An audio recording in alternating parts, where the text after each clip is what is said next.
오늘 우리에게 주시는 하나님의 말씀은 구약 성경 다니엘서 2장 18절에서 23절까지 말씀입니다. 구약 성경 다니엘 2장 18절에서 23절까지 말씀, 제가 가지고 있는 구약 성경 1233쪽이 되겠습니다. 화면과 여러분의 성경을 참조하셔서 우리 같이 거룩하신 하나님의 말씀을 봉독하는데요. 다 찾으셨죠? 우리 같이 한번 읽겠습니다. 시작. 하늘에 계신 하나님이 이 은밀한 일에 대하여 불쌍히 여기사 다니엘과 친구들이 바벨론의 다른 지혜자들과 함께 죽임을 당하지 않게 하시기를 그들로 하여금 구하게 하니라. 이에 이 은밀한 것이 밤의 환상으로 다니엘에게 나타나 보임에 다니엘이 하늘에 계신 하나님을 찬송하니라. 다니엘이 말하여 이르되 영원부터 영원까지 하나님의 이름을 찬송할 것은 지혜와 능력이 그에게 있음이로다. 그는 때와 계절을 바꾸시며 왕들을 패하시고 왕들을 세우시며 지혜자에게 지혜를 주시고 총명한 자에게 지식을 주시는도다.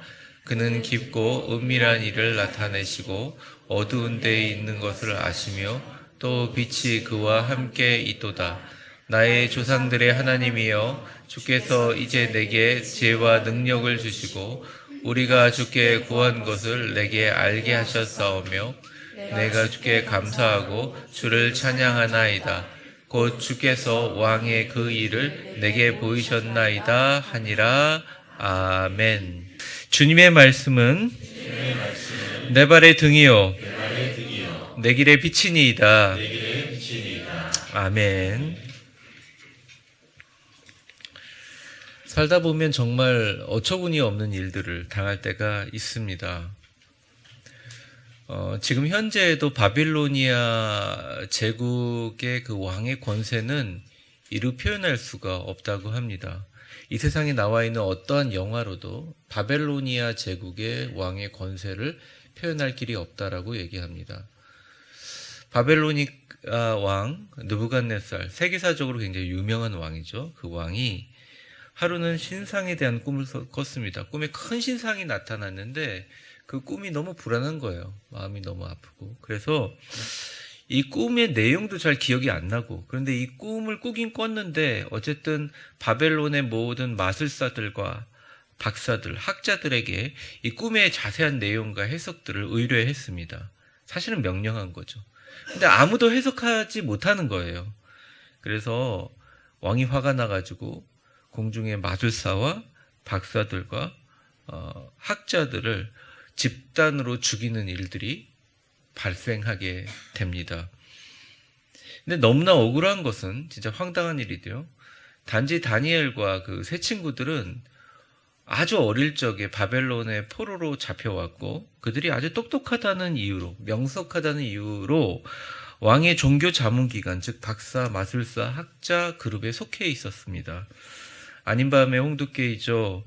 차례만 돌아오지 않을 뿐 죽을 날만 기다리고 있었습니다. 실제로 이 본문 전에 보게 되면 막 죽이고 있었고, 이제 높은 층에 있는 관리부터 죽이고 있었고, 아직 어리고 포로로 잡혀온 다니엘과 세 친구들은 하급 관리라 죽음을 기다리고 있는 상황이었습니다. 그런데 이때 다니엘과 세 친구 중에 다니엘은 이렇게 어처구니 없고 황당한 일이 인간의 관점으로 생각하는 것이 아니라 바로 하나님이 진행하시는 일이라는 것을 깨닫고 하나님의 계시를 구해서 이 꿈을 해석하고 그의 친구들과 왕궁의 모든 종교 자문기관에 있는 마술사, 학자 이런 사람들을 다 살리는 역사가 일어납니다.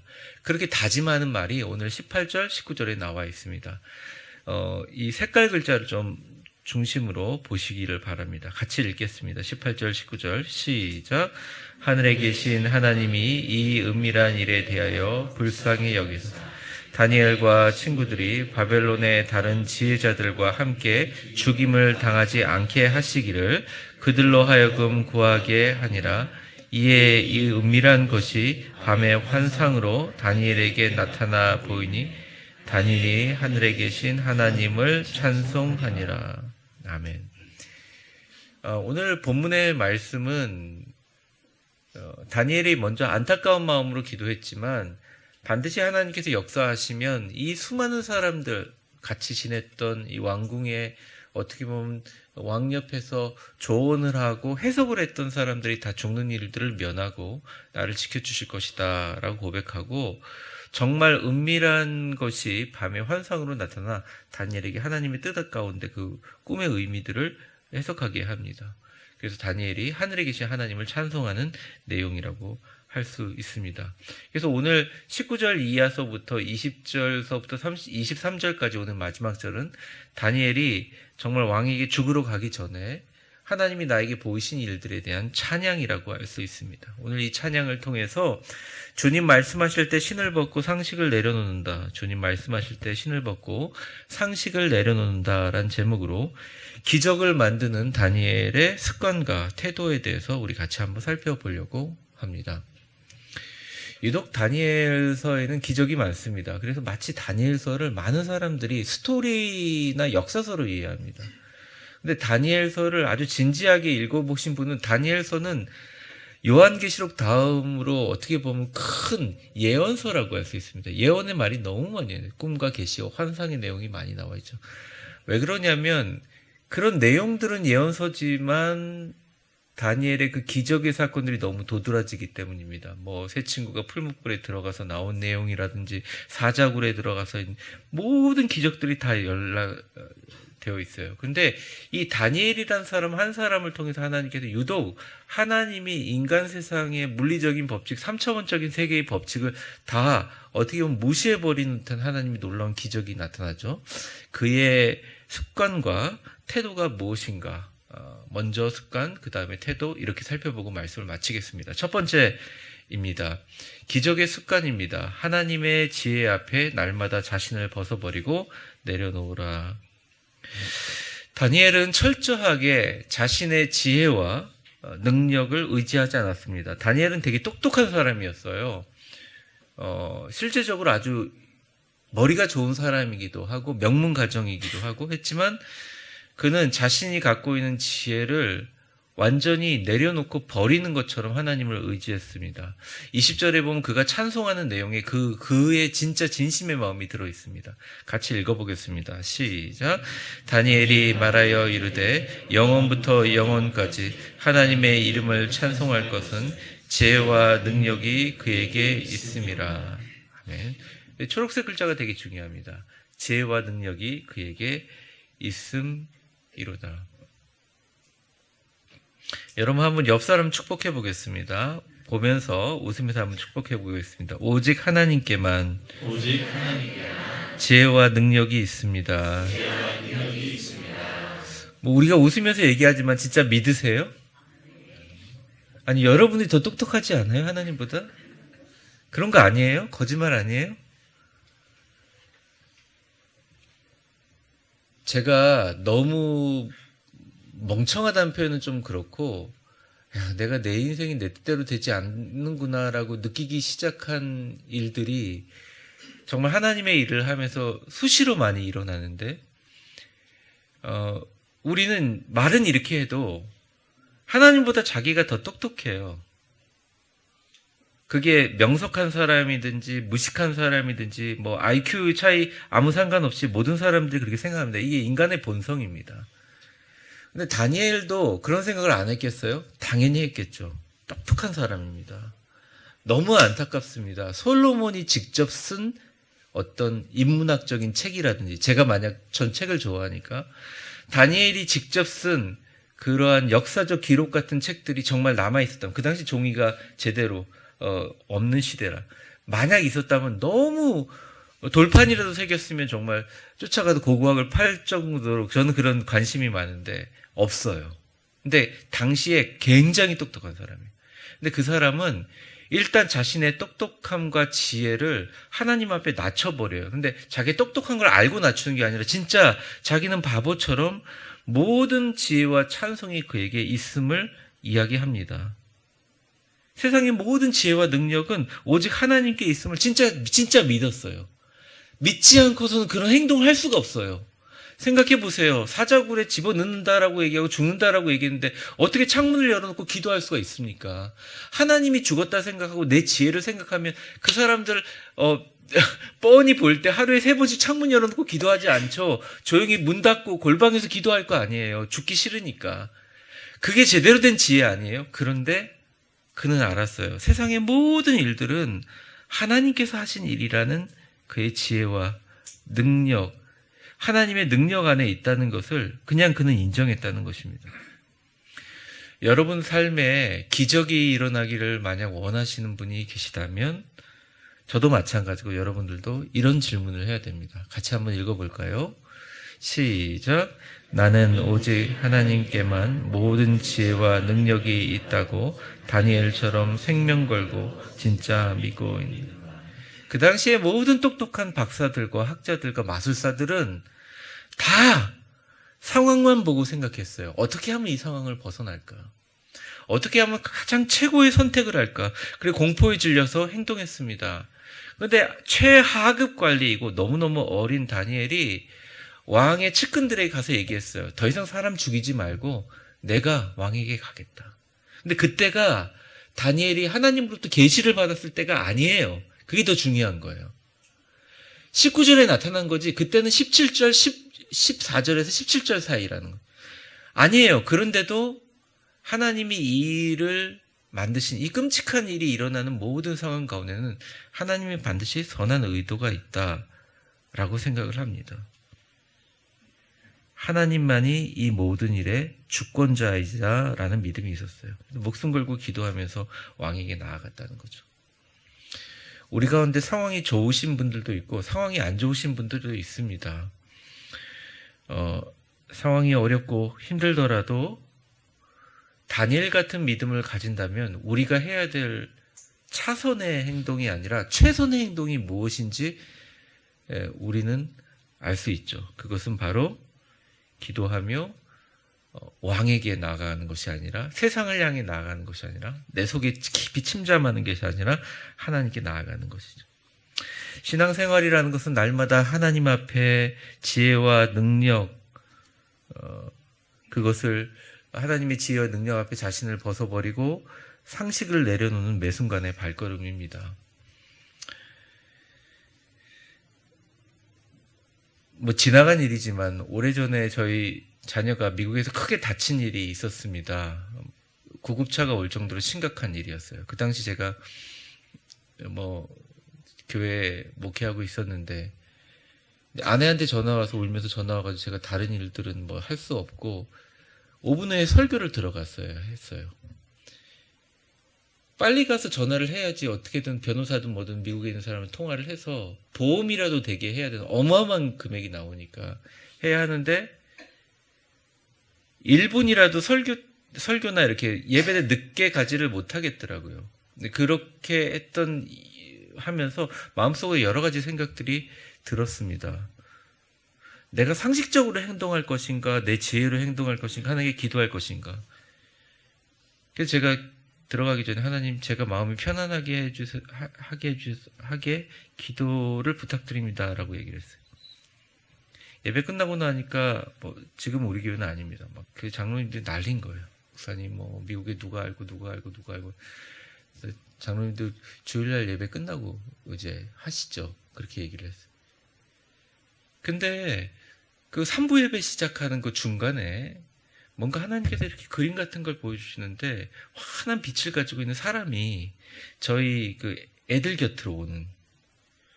나중에 지나고 나서 보니까 전혀 생판 모르는 지나가는 사람들이 그 사고 현장에서 그것도 병원에 가서도 전혀 이것은 해당되지 않는 사람들이 완전 남인데도 막 도와주고 그렇게 해서 그 모든 일들을 다 해결하게 하시는 거죠. 이걸 상식적으로 상식으로 어떻게 설명이 됩니까? 설명할 수가 없는 거예요. 그럼 그러고 나서 내가 은혜 받아서 그 다음서부터 여러분 제가 계속 상식을 내려놓았나? 그렇지 않다는 거예요. 우리는 그건 그거고 또 잊어버리고 똑같이 살아가는 거죠. 기도하는 게 제일 마지막에 거의 죽을 때 다 돼서 내가 정말 아무것도 할 수 없으니까 나아가는 게 기도라고 생각하는 거죠. 근데 다니엘은 달랐어요. 먼저 하나님께 기도해 놓고 자신의 지혜와 자신의 모든 것들을 뒤에다 놓고 하나님 앞에 내려갔다는 거죠. 하나님 앞에 나의 모든 것을 던졌다는 거죠. 그래서 사실 믿기 위해 기도하는 것이 아닙니다. 기도를 많이 해서 믿음이 생기는 것이 아니에요. 나를 버리고 기도의 자리로 나아갈 때 우리는 비로소 믿게 되는 것입니다.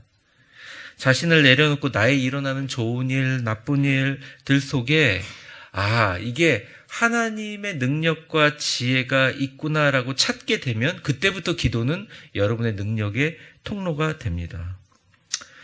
살다 보면 우리도 다니엘과 세 친구처럼 황당하고 무서운 일을 당할 때가 있습니다. 평안할 때는 몰라도 이런 상황이 닥치면 우리는 당연히 우리의 상식과 지식을 가지고 지혜와 인맥을 총동원해서 해결할 방법을 찾습니다. 최고의 지혜를 선택합니다. 그리고 신앙인들도 이렇게 하는 걸 아주 당연하게 생각합니다. 하지만 성경은 오늘 우리에게 이야기하고 있어요. 다니엘처럼 네가 갖고 있는 생각과 판단, 주변의 판단과 상황들 다 내려놓고 이 상황을 만드신 것에는 하나님이 진행하신다는 주권의식을 가지고 하나님 앞에 기도로 나아가야 된다. 다른 모든 사람들은 죽을 상황이라고 여겨도 다니엘에게만은 이건 하나님께서 계획하신 기적의 시작이었다 라고 깨닫게 되는 게 진짜 지혜인 거예요. 우리의 삶의 진짜 지혜는 뭐냐면 상황을 명확하게 판단하는 능력이 아니라 어떤 상황이 일어나도 이게 하나님께서 나에게 주신 상황이라는 것을 깨닫고 내가 이 상황 가운데 하나님께 어떤 모습을 보여야 될 것인가 생각하는 습관으로부터 시작됩니다. 근데 그 습관은 우리가 갖고 있는 지식과 지혜와 우리가 생각하고 있는 모든 내가 생각하는 좋다는 것들을 버리고 잠시 내려놓지 않고서는 그렇게 시작할 수가 없어요. 그래서 우리는 이런 상황 때 이렇게 기도해야 됩니다. 우리 같이 한번 따라 읽어보겠습니다. 시작. 나는 이 문제에 사용할 수 있는 지혜와 능력은 오직 하나님께만 있습니다. 나는 믿습니다. 일주일, 2주일, 때로는 한 달 이렇게 기도해도 응답이 없더라도 끝까지 포기하지 말고 기도하시면 하나님께서 반드시 나중에 뒤돌아보면 주님께서 가장 좋은 일을 우리에게 일하셨음을 알게 됩니다. 다니엘은 진짜 이런 고백처럼 이후에 다니엘과 새 친구들 풀무불에 들어갈 때도 사자굴에 들어갈 때도 그들은 하나님의 계획을 믿음으로 받아들이고 기도했습니다. 그들은 늘 상식의 반대의 편에 섰죠. 7배나 무거운 풀무불이 있으면 물러서야죠. 근데 왜 들어갑니까? 상식의 반대에 섰죠. 그렇지만 모든 상식의 지식을 초월하는 기적이 그들로부터 시작되었습니다. 제가 어저께 설교를 쓰면서 썼던 글인데요. 같이 한번 읽어보겠습니다. 시작. 기적은 자신이 가지고 있는 믿음의 분량에서 시작되는 것이 아니다. 오히려 자신의 세상적인 지혜와 지식에 대한 믿음을 모두 벗어버릴 때 비로소 시작되는 것이다. 네. 우리의 가지고 있는 믿음의 분량은 플러스가 아니라 이제는 마이너스라고 생각하시면 됩니다. 내가 가지고 있는 그동안의 믿음을 날마다 내려놓을수록 우리는 더 확장되고 더 어떻게 보면 하나님 앞에 크게 쓰임받습니다. 이건 절대 안 돼라는 믿음이 있다면 그것을 계속 빼기를 해주세요. 그러면 그것도 되구나라고 하는 믿음의 분량이 커지는 거죠. 사랑하는 위대한 교회 성도 여러분, 현재 어렵고 힘든 상황이 있다면 먼저 여러분이 생각하는 가장 지혜롭고 상식적이고 지식적인 방법을 내려놓고 다니엘처럼 하나님을 정말 믿는, 누가 보면 생명을 건다고 하기도 하고 누가 보면 무모하기도 하는 하나님의 믿음의 기도를 시작하기를 바랍니다. 이건 자녀의 문제든 교회의 문제든 여러분의 경제적인 건강의 문제든 다 마찬가지라고 생각합니다. 진짜 지혜는 모든 상황 속에 다니엘처럼 하나님의 계획과 복이 숨겨져 있다 여기고 거기에 대해서 반응해서 행동하는 것입니다. 고난이 와도 하나님 뭔가를 시작하고 계시는군요. 축복이 와도 하나님이 나에게 뭔가 주실 것이 있겠군요 하면서 다니엘처럼 시작하는 게 진짜 지혜라는 거죠. 우리 옆 사람 한번 축복해 보겠습니다. 당신의 모든 상황 속에 하나님의 계획과 복이 감춰져 있습니다. 네. 두 번째입니다. 이게 습관이라면 버리는 습관. 두 번째는 태도입니다. 겸손과 감사의 언어로 하나님의 능력이 내 인생에서 일하게 하라. 말씀드린 것처럼 다니엘은 똑똑한 사람, 역사와 지리와 문학과 예술에 대한 조예가 깊었고 모든 바벨론의 영재들보다 지혜로웠습니다. 그래서 자기 자랑을 하려면 한이 없는 사람이었어요. 성경을 보면 하나님은 지혜로운 사람은 지혜롭게, 명석한 사람은 명석하게 사용하십니다. 사도 바울도 솔로몬도 세례 요한도 모세도 그들의 다 공통점이 있어요. 주님은 여러 과정을 통해서 그들을 연단시켜서 감사와 겸손의 말을 하는 사람으로 그들의 삶의 태도를 만들어 버려요. 사도 바울은 다메섹 도상에서 꾸꾸라져서 소경이 되게 만들어서 모든 것을 잃게 만드셨습니다. 그래서 사도 바울은 사실은 모든 편지나 신앙 고백 가운데 진짜 예수로 살고 예수로 죽는, 나의 모든 삶에 가지고 있는 지혜와 지식을 배설물로 취급하는 진짜 겸손한 사람이 되었습니다. 세례 요한도 그렇습니다. 그가 너무너무 유명해지고 메시아라고 생각하는 사람들 향해서 나는 주님 오실 때 신발끈조차 풀고 매지 못하는 자라고 자신을 극도로 낮추는 사람이 됩니다. 모세는 80세까지 장인어른이 키우는 양들을 집에 얹혀서 양을 치게 만들고요. 요셉은 형들의 손에 팔려가 노예로 만들어 버립니다.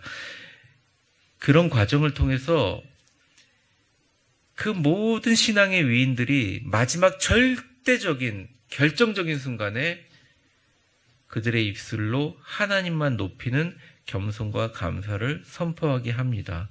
찬양하게 합니다. 오늘 21절과 22절을 보면 다니엘이 죽으러 가기 전에 하나님을 향해서 하나님이 나에게 어떤 분이신가를 이야기합니다. 여기에 빨간색으로 되어 있는 주로 동사들인데 생각하시면서 우리 같이 21절, 22절 같이 읽어보겠습니다. 시작. 그는 때와 계절을 바꾸시며 왕들을 폐하시고 왕들을 세우시며 지혜자에게 지혜를 주시고 총명한 자에게 지식을 주시는도다. 그는 깊고 은밀한 일을 나타내시고 어두운 데 있는 것을 아시며 또 빛이 네, 21절 한번 보여주세요. 다니엘은 얘기를 하는 거죠. 이 죽음의 위기뿐만 아니라 세상에 일어나는 모든 힘의 능력과 권한이 바로 하나님께 다 있기 때문에 그는 바꾸시기도 하고 세우시기도 하고 주시기도 하신다. 22절. 그는 나타내시기도 하고 아시기도 하고 우리와 함께 계신다. 저를 한번 따라해 보겠습니다. 이것은 옆 사람이 아니라 하나님을 향한 선포입니다. 하나님은 바꾸시고 세우시고 주시고 나타내시고 아시고 모든 것들과 함께 해주십니다. 다니엘은 진짜 이 고백이 있었어요. 다니엘의 모든 고백. 그러니까 모든 게 하나님의. 그러니까 이 기적이라는 것은 실제로 인간 세상의 법칙과는 반하는 것이잖아요. 하나님이 바꾸시고 세우시고 주시고 나타내시고 아시고 모든 것을 하십니다. 다니엘은 진짜 고백하고 이렇게 삽니다. 이 말이 하나님을 정말 기쁘시게 했어요. 사람이요, 말을 그렇게 하다 보면 그렇게 됩니다. 제가 미국에서 리더십을 배울 때 한국 사람도 마찬가지지만 외국 사람이라고 하더라도 어릴 적부터 좀 소심하고 자신이 없는 사람들이 있어요. 남 앞에 나와서 이야기하기가 어려운 사람들이 있어요. 그 사람들에게 최고의 솔루션이 무엇인가? 거의 2년을 그거 갖고 공부를 했는데 교수님들과 거기 같이 수강했던 모든 석사과정 학생들의 결론은 이겁니다. 자신 있는 사람은요, 늘 자신감 있게 말을 하고 다녀요. 그게 허풍인지 뭔지는 모르겠지만 자신 있게 얘기하면 그 사람이 자신 있게 됩니다. 그러니까 그걸 그러니까 내가 말하는 게 그 사람이 되는 거예요. 한국이란 문화 가운데 우리가 관계를 사용해서 없는 말을 할 때도 있고 속마음을 좀 감추는 어떤 처세 같은 말을 할 수 있어서 그런 말의 부분에 대해서 우리가 가치를 조금 낮추고 있는데, 내가 내 삶을 향해서 아침에 일어나자마자 큰 소리로 내 삶을 막 찬양할 수 있고 내 삶에 하나님의 큰 축복을 얘기하는 사람은 그렇게 또 살게 하세요. 제가 요즘에 찬물로 샤워하면서 찬물로 샤워하면 좋다고 해가지고 처음에 찬물로 샤워는 너무 추운 거예요. 추워라 이러면서 샤워를 했더니 몸살이 나가지고 너무 힘들더라고요. 그래서 제가 안 되겠다 싶어가지고 목사가 이러면 되냐, 믿음이 너무 없다 싶어가지고 정말 찬물로 샤워를 하면서 막 부들부들 떨면서 어이구 시원해라, 너무 좋다, 몸에 모든 세포가 다 살아나는구나 막 이랬더니 괜찮은 거예요. 그 다음부터 조금만 피곤하면 찬물로 샤워하면 정신이 바짝 나고 너무 몸이 따뜻해지고 좋은 거예요. 뭐가 바뀌었냐? 말 한마디가 바뀐 거예요. 남이 누구에게 하는 말도 계속 듣다가 그 말의 내용이 어떤 것인지 따라하다 보면 내가 그런 사람이 돼버립니다. 하나님이 우리에게 말을 주시고 영을 주시고 상상력을 주시고 능력을 주셨는데, 우리 인간이 갖고 있는 능력은 여러분 사실은 아직도 측정되거나 평가되지 못해요. 여러분의 고백이 이거 어떡하죠? 하나님이 바꾸실 겁니다. 나 이거 무너졌는데 하나님이 세우실 겁니다. 하나님이 주실 겁니다. 하나님이 나타내 주실 것입니다. 하나님이 다 하시잖아요. 그리고 하나님이 나와 함께 하십니다. 이런 다니엘의 고백이 죽기 전에 먼저 선포되고 나면 이 겸손과 감사의 말에 하나님이 움직이지 않을 이유가 있겠냐는 거예요. 그깟 느부갓네살 왕, 하나님이 세우시기도 하고 패하시기도 한다. 이게 시공을 초월해서 자연과 역사와 만물을 주관하신 그분만을 나는 믿는다.